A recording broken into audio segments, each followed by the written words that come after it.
आदाब। सुनहरे तेलंगाना में आपका इस्तकबाल है। मैं हूं आपके साथ सैयद अनवारुल्लाह गौरी। आगे बढ़ने से पहले नजर डालेंगे हेडलाइंस पर। रियासत में बीजेपी की जीत यकीनी। आदिलाबाद में बीजेपी रैली से अमित शाह का खिताब।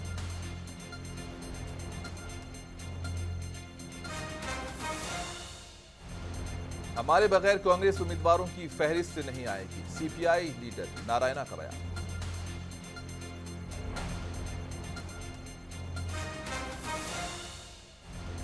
तेलंगाना में फौरी असर के साथ मिसाली ज़ाब्ते अखलाक नाफिज, कई मुकामात पर ली जा रही है तलाशी, भारी रकम की जब्त।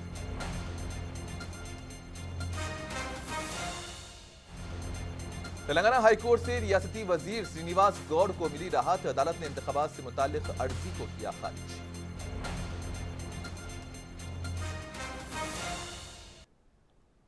बीजेपी के सीनियर लीडर व मरकजी वजीर दाखिला अमित शाह ने कहा कि तेलंगाना में बीजेपी की जीत यकीनी है। अमित शाह आज आदिलाबाद जिले में बीजेपी प्रचार गर्जना रैली से खिताब कर रहे थे। अमित शाह ने कहा कि बीआरएस की कार और मजलिस चलाती है। इन्होंने बीआरएस पर मजलिस के इशारों पर काम करने का इल्जाम लगाया।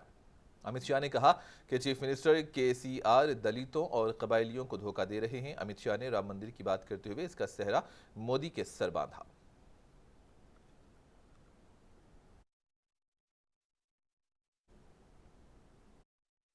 काम किया 10 साल में केटीआर को मुख्यमंत्री कैसे बनाया जाए, इसकी चिंता का काम किया है। ये जो मुख्यमंत्री है उनका एक ही लक्ष्य है, अपने बेटे केटीआर को मुख्यमंत्री बनाना। और हमारा लक्ष्य है आदिलाबाद के हर ट्राइबल जवान को नौकरी, शिक्षा और किसान के खेत में पानी पहुंचाना। कल ही चुनाव आयोग ने तेलंगाना का चुनाव घोषित कर दिया है। मुझे बताओ, आप लोग केसीआर की सरकार को फिर से लाना चाहते हो क्या? अरे जोर से बोलो, लाना चाहते हो क्या? मोदी जी के नेतृत्व में कमल की सरकार लाना चाहते हो क्या? आप सभी का जवाब है कि 3 दिसंबर को मोदी जी के नेतृत्व में तेलंगाना में भारतीय जनता पार्टी की सरकार बनने जा रही है। और मैं आपको वादा कर जाता हूं, अभी मोदी जी ने हैदराबाद में तेलंगाना विमोचन दिन पर झंडा फहराया। रियासत की गवर्नर तमिलिसाई सुंदराराजन ने हैदराबाद के footwear design and development institute की 3री सालाना तकरीब में बतौर मेहमान खुसूसी शिरकत की। इस मौके पर इन्होंने तुलबा से खिताब किया। तुलबा को मशवरा दिया कि वो लगन के साथ तरबियत हासिल करते हुए अपने गोल को हासिल करें।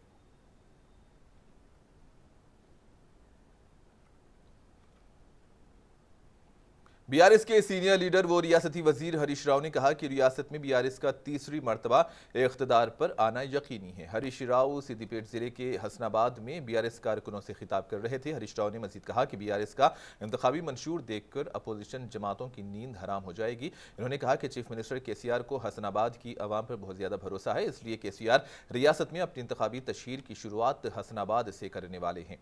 इन्होंने सर्वे के नाम झूठ और बेबुनियाद अफवाहें फैलाने का कांग्रेस पर इल्जाम आयद किया।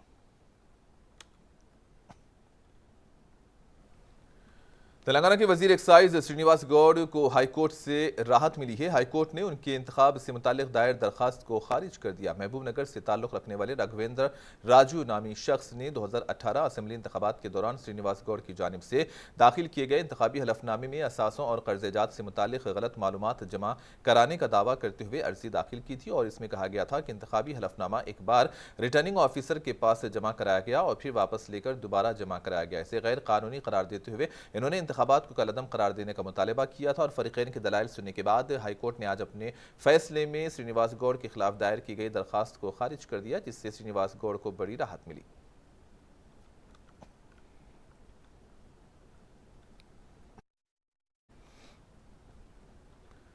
तेलंगाना हाईकोर्ट ने वजीर श्रीनिवास गौड़ के इंतखाब को कलअदम करार देने की अर्जी को खारिज कर दिया है। हाईकोर्ट के इस फैसले का वजीर श्रीनिवास गौड़ ने खैर मकदम किया। इन्होंने मीडिया से बात करते हुए कहा कि महबूब नगर जिले से ताल्लुक रखने वाले 2 कायदीन ने उनके खिलाफ साजिश करते हुए अदालत में मुकदमा दायर किया था, लेकिन अदालत में हक और इंसाफ की जीत हुई है।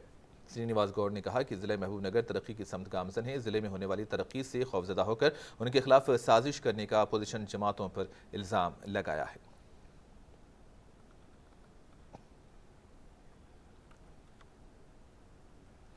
राजेंद्र नगर बीआरएस पार्टी के रुकन असेंबली प्रकाश गौड़ ने पार्टी के कायदीन और कारकुनों के साथ एक इजलास मुनक्किद किया। इस मौके पर इन्होंने असेंबली इंतखाबात में पार्टी की कामयाबी के लिए काम करने पार्टी के कायदीन को हिदायत दी और हुकूमत के स्कीम्स को आवाम के दरमियान ले जाने का मशवरा दिया। इस मौके पर बीआरएस पार्टी के दीगर कायदीन भी मौजूद थे। आज हमारे बीआरएस पार्टी के मुख्य कार्यकर्ताओं का, हमारे बड़े लोगों का पूरा बुला के हमारे कारपेट साहब, धर्मेंद्र साहब, धर्मारेड्डी साहब, महेश यादव का सब पूरे पार्टी के कार्यकर्ता आए हुए। पार्टी कैसा चलना, कल इलेक्शन में कैसा लड़ना, केसीआर जो डेवलप करे वो पूरा पब्लिक में ले आके पब्लिक को बताते अपने वोट लेने का मौका मिला वो लेना चाहिए। यहाँ हमारे मुसलमान भाई यहाँ पूरे भी आज बीआरएस के पार्टी की तरफ से हम शादी मुबारक लिए, कल्याण पत्र लिए, हर स्कीम भी लिए, माइनॉरिटी लोन लिए, सब लिए। हम उस से बीआरएस के पार्टी के साथ रह के हम वोट देने बोल के बोल रहे। पूरे यहाँ के पार्टी के लोग भी आए, जो भी है एक ही खूम के नहीं है, पूरे खूम वाले भी आज हमारे बीआरएस पार्टी को वोट दे के अच्छी मेजॉरिटी से जिताना। क्यों वो तो तेलंगाना नहीं आया सो कैसा था, तेलंगाना आने के बाद कैसा था। आज तेलंगाना आने के बाद हैदराबाद में हिंदू मुस्लिम हर कौम के लोग पूरे अच्छा एक भाई बंदी से जी रहे हैं, वो खुशी की बात है। वो पूरे पब्लिक यही बोल रहे, इतना अच्छा गवर्नमेंट कोई भी नहीं करे। आज आगे लेके चल के अगर ऐसी गवर्नमेंट को अपन कुछ करेंगे तो अपन परेशान होते, वो परेशान नहीं होना। गवर्नमेंट को अच्छी मेजॉरिटी से जिता के फिर हमारे केसीआर साहब को सीएम को बना के चुनना बोल के बोले। आज हम लोग भी हमारे कार्यकर्ता को सीपीआई लीडर नारायणा ने स्कीम्स के नाम पर आवाम को धोखा देने का तेलंगाना हुकूमत पर इल्जाम आयद करते हुए बीआरएस हुकूमत पर शदीद तनकीद की। हैदराबाद में मुनक्किदा एक मीडिया कॉन्फ्रेंस से खिताब करते हुए नारायणा ने वज़रा पर इंतखाबी नोटिफिकेशन से कबल इफ्तिताही तकारीब और संगी बुनियाद में जल्दी करने का इल्जाम लगाया है।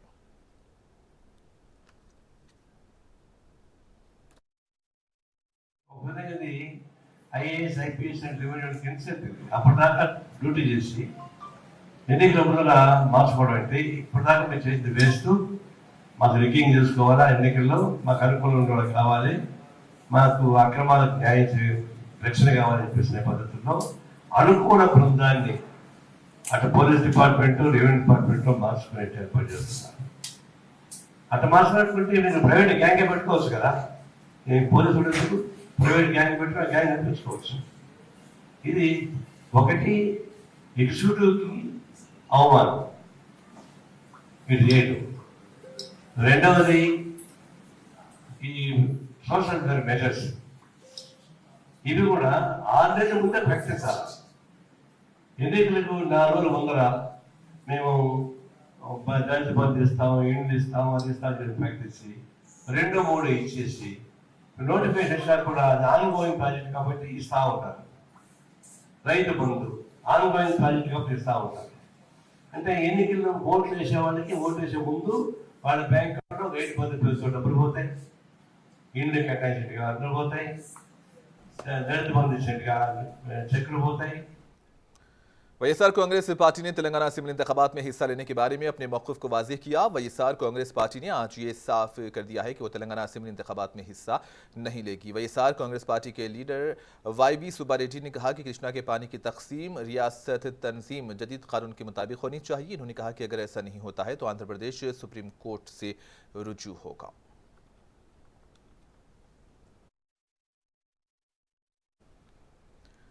असेंबली इंतखाबात का शेड्यूल जारी होने के साथ ही सियासी जमातें भरपूर मुहिम चलाने में मसरूफ़ हैं। रियासत में 30 नवंबर को पोलिंग होने जा रही है। पार्टियों के लिए अगले 50 दिन इंतहाई अहम हो गए हैं, जबकि बीआरएस जिसने अपने उम्मीदवारों का ऐलान बहुत पहले ही कर दिया इंतखाबी मुहिम में आगे है, तो वहीं कांग्रेस और बीजेपी बड़े पैमाने पर मुहिम चला रहे हैं। बाएं बाजू की जमातों के साथ साथ एमआईएम भी अपनी इंतखाबी हिकमत अमली को तेज़ की है। पेश है ये मज़ीद तफसीलात।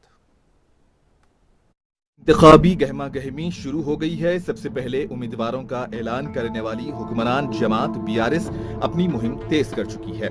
पार्टी के सुप्रीमो केसीआर के इंतखाबी रैलीज को कतियत दे दी गई है। वो इस माह की 15 तारीख से प्रोग्राम्स का आगाज करेंगे। तमाम हल्के जात में उनकी रैलीज को रखने का मंसूबा बनाया गया है। इसके अलावा रियासती वुज़रा केटीआर और हरीश राव बड़े पैमाने पर दौरे कर रहे हैं, जबकि वहीं पार्टी तमाम उम्मीदवार कई महीनों से अपने अपने हलकों में घूम रहे हैं।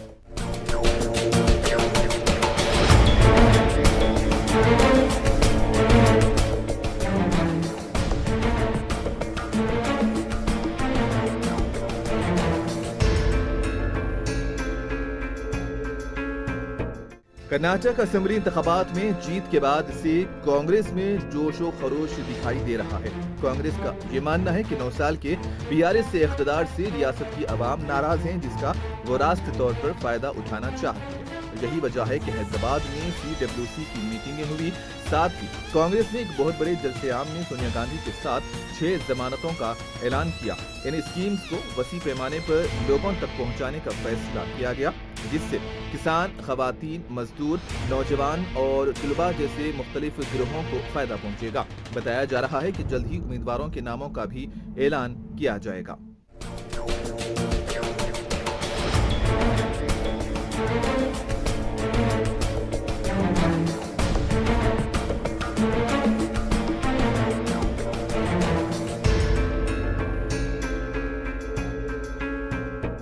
बीजेपी भी जोरों शोर से रियासत में इंतखाबी मुहिम चला रही है। पार्टी के आला कायदीन रियासत का दौरा कर रहे हैं। पार्टी ने महबूब नगर और निजामाबाद में वजीर आजम मोदी के साथ अवामी रैलियां मुनक्किद की हैं। गुज़िश्ता इंतखाबात में किए गए हल्दी बोझ के वादे को पूरा किया गया और तेलंगाना हुकूमत की दरखास्त पर कृष्णा पानी की तकसीम के लिए असरे नौ जायजा लेने के फैसले के बशमूल सेंट्रल कबायली यूनिवर्सिटी का क़याम यकीनी बनाया गया। इससे तेलंगाना में बीजेपी के लिए हालात साजगार होने का बीजेपी कायदीन ने दावा किया। बीजेपी के रियासती सदर जी किशन रेड्डी चंद दिनों से रियासत का दौरा कर रहे हैं। पार्टी कायदीन इस बात की तशहीर कर रहे हैं कि मरकज की बीजेपी हुकूमत ने तेलंगाना में 9 लाख करोड़ रुपये खर्च किए हैं और कई स्कीमें शुरू की हैं।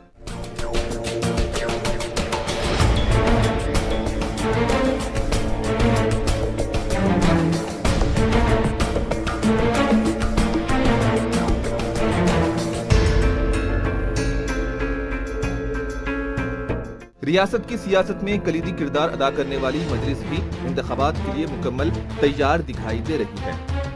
मजलिस के सरबराह व हैदराबाद के MP बैरिस्टर असदुद्दीन ओवैसी ने जहां मजलिस के उम्मीदवार नहीं हैं, वहां बीआरएस की हिमायत का ऐलान किया। तो वहीं इस बार रियासत में साबिक IPS ऑफिसर प्रवीण कुमार के BSP में शामिल होने से रियासत में BSP की सरगर्मियां दिखाई दे रही हैं। इसके अलावा कम्युनिस्ट पार्टियां और जनसेना व तेलुगुदेशम भी यहां मुकाबला करने की बातें कह रही है। Bureau report, Munsif TV news. Hyderabad district election officer Ronald Rose ने कहा है कि इलेक्शन कमीशन ऑफ इंडिया की जानिब से इंतखाबी शेड्यूल की इजराई के साथ ही 9 अक्टूबर को 12 दिन से हैदराबाद के 15 असम्बली हल्के जात में इंतखाबी ज़ाब्ते अखलाक नाफिजुल अमल हो चुका है। इंतखाबी शेड्यूल के मुताबिक हैदराबाद के 15 असम्बली हल्के जात में मुतल्लिका रिटर्निंग ऑफिसर 3 नवंबर से पर्चे नामजदगियाँ वसूल करेंगे। पर्चे नामजदगी की आखिरी तारीख 10 नवंबर और तनखी की तारीख 13 नवंबर, जबकि दस्तबरदारी की तारीख 15 नवंबर रखी गई। 30 नवंबर को रायदही होगी और 3 दिसंबर को वोटों की गिनती और 5 दिसंबर को इंतखाबी अमल का इख्तिताम हो जाएगा। रोनाल्ड रोज आज कमिश्नर पुलिस CV आनंद के हमरा प्रेस कॉन्फ्रेंस से खिताब कर रहे थे। रोनाल्ड रोज ने बताया कि ज़िले हैदराबाद के 15 असम्बली हल्के जात में सिकंदराबाद कंटोनमेंट वो वाहिद इलाका है जो SC महफूज है और माबाकी 14 हल्के जात जनरल है।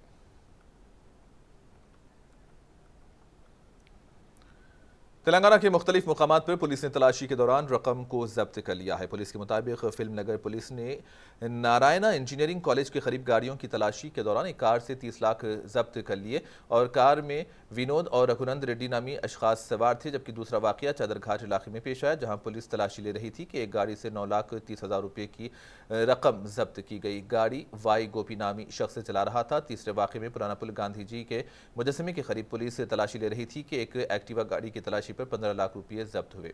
यह कार्रवाई गोशामहल पुलिस ने की। चौथे वाकये में आगापुरा क्रॉस रोड पर हबीबनगर पुलिस तलाशी ले रही थी कि एक शख्स की गाड़ी से 5 लाख रुपये जब्त कर लिए गए।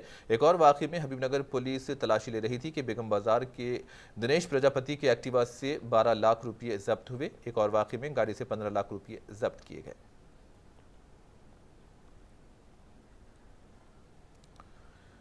इंतखाबात के ज़िमन में विकाराबाद के NTR चौक पर पुलिस की जानिब से मोटर गाड़ियों की तलाशी ली गई। पुलिस ने गाड़ियों की तलाशी के दौरान एक गाड़ी से 9,50,000 रुपये नकद रकम को जब्त कर लिया है। तफसीलात के मुताबिक मोहम्मद मोहित नामी शख्स हैदराबाद से तांडूर जा रहा था। पुलिस ने अपनी तलाशी के दौरान इसके कब्जे से नकद रकम जब्त कर ली है। इस रकम से मुतालिक मुनासिब दस्तावेजात नहीं थे, जबकि सर्कल इंस्पेक्टर विकाराबाद श्रीनिवास ने कहा कि रकम के मालिक मोहित ने बताया कि वो कार खरीदने की गर्ज से हैदराबाद से तांडूर जा रहे थे कि इस जब्तशुदा रकम को महकमा इनकम टैक्स के हवाले कर दिया जाए और इस मामले में मजीद तहकीकात जारी है।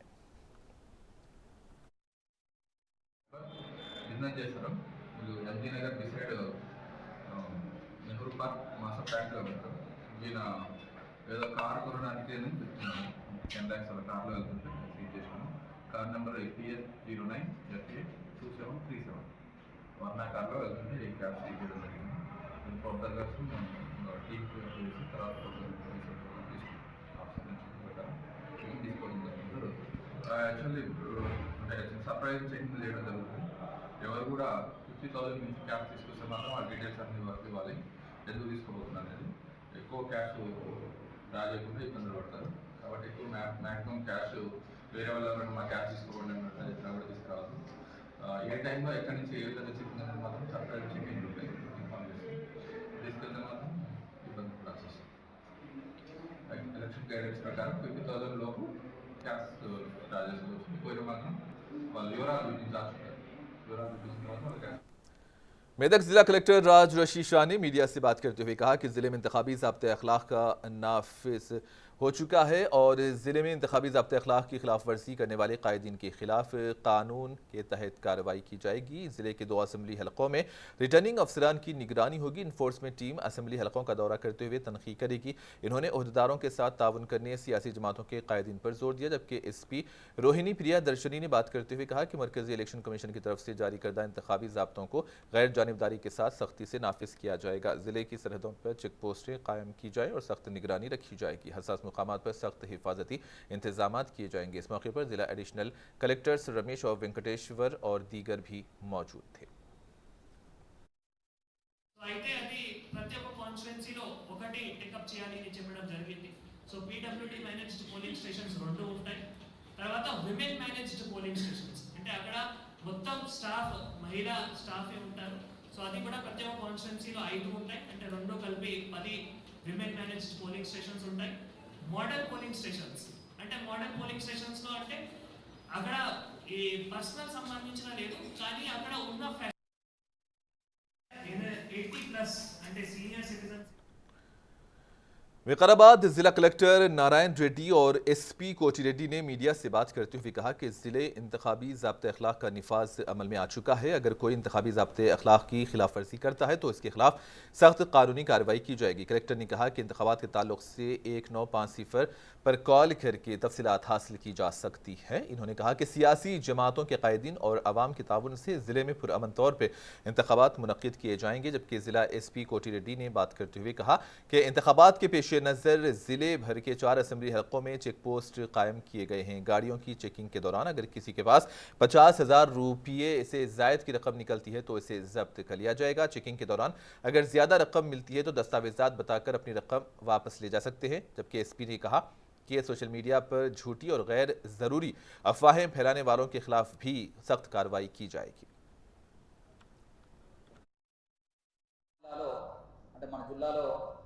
వికారాబాద్ జిల్లాలో మొత్తం 20 మండలాలు, వికారాబాద్ రెవెన్యూ డిస్ట్రిక్ట్లో 20 మండలాలు ఉన్నాయి. 20 మండలాల్లో 19 మండలాలకు సంబంధించి మనకు ఈ 4 కాన్స్టిట్యూన్సీలు వస్తాయి.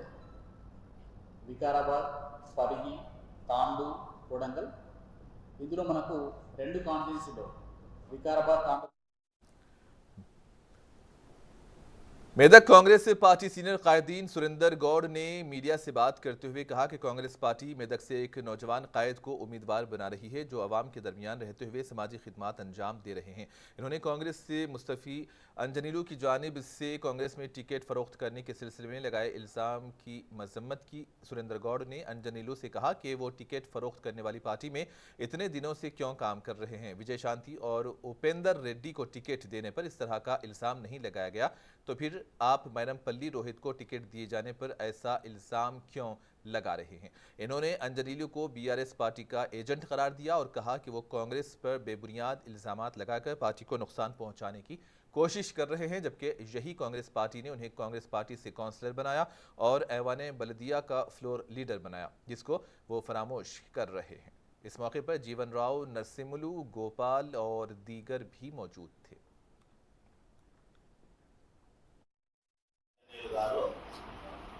పోతూ పోతూ మా కాంగ్రెస్ పార్టీని తిట్టుకుంటూ వెళ్ళడం జరిగింది. అది ఆయన అవివేకానికి నిదర్శనం. ఈరోజు కాంగ్రెస్ పార్టీలో ఉన్నత పదవులను అధిరోహించాం. तेलंगाना के जनगांव में महकमे तालीम की जानिब से बेहतर खिदमात अंजाम देने वाले 67 असातिज़ा को अवार्ड से नवाजा गया। इस तकरीब में डीओ रामुलू और दीगर ने शिरकत की। इस मौके पर बेहतरीन उस्ताद का अवार्ड हासिल करने वाले खलील अहमद ने बात करते हुए कहा कि उन्हें उनकी खिदमात का एतराफ़ करते हुए जो अवार्ड दिया गया है उससे उन्हें बहुत खुशी हुई और तुलबा की तदरीस के लिए ही वो अवलीन तरजीह देते रहे हैं और कहा कि वो अपने वालिदैन की वजह से ही तरक्की हासिल किए हैं, जबकि वो अपनी पूरी ज़िंदगी अपने वालिदैन के मकरूज़ हैं। इस मौके पर स्कूल हेडमास्टर वेनू ने भी बात की, जबकि टीएस मीसा के ज़िले सदर अंकुश आवली ने कहा कि माइनॉरिटी तबके से ताल्लुक़ रखने वाले एक ही उस्ताद को अवार्ड देना मुनासिब नहीं है। इन्होंने कम अज़ कम 10 माइनॉरिटी अफराद को अवार्ड देने की मांग की। आज मुझे बहुत खुशी हुई कि मैं Jangaon district best teacher award 74 members में एक मेरा स्कूल असिस्टेंट हिंदी ZPSS बच्चनापेट से मुंतखब और सिलेक्ट किया गया। मैं इसके लिए डिस्ट्रिक्ट DO सर और हमारे स्पेशली हमारे हेडमास्टर सर का और सभी लोगों का और TS मीसा और सभी लोगों का शुक्रगुजार हूँ। और उसी तरह मैं आज नहीं 1997 से और आज तक मैं काम कर रहा हूँ।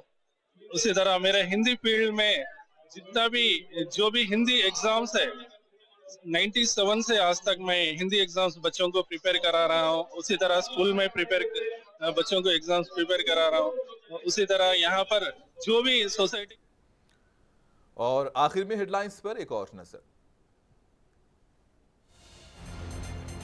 रियासत में बीजेपी की जीत यकीनी, आदिलाबाद में बीजेपी रैली से अमित शाह का खिताब।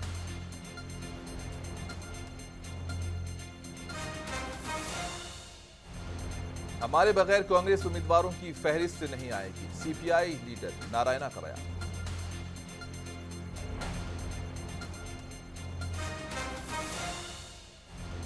तेलंगाना में फौरी असर के साथ मिसाली ज़ाब्ते अखलाक नाफिज, कई मुकामात पर ली जा रही है तलाशी, भारी रकम भी जब्त।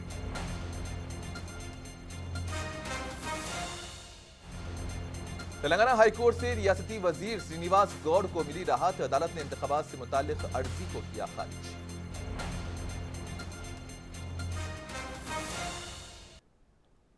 और इसी के साथ ही सुनहरे तेलंगाना का यहीं पर इख्तिताम हुआ। दीजिए इजाजत, अल्लाह हाफिज।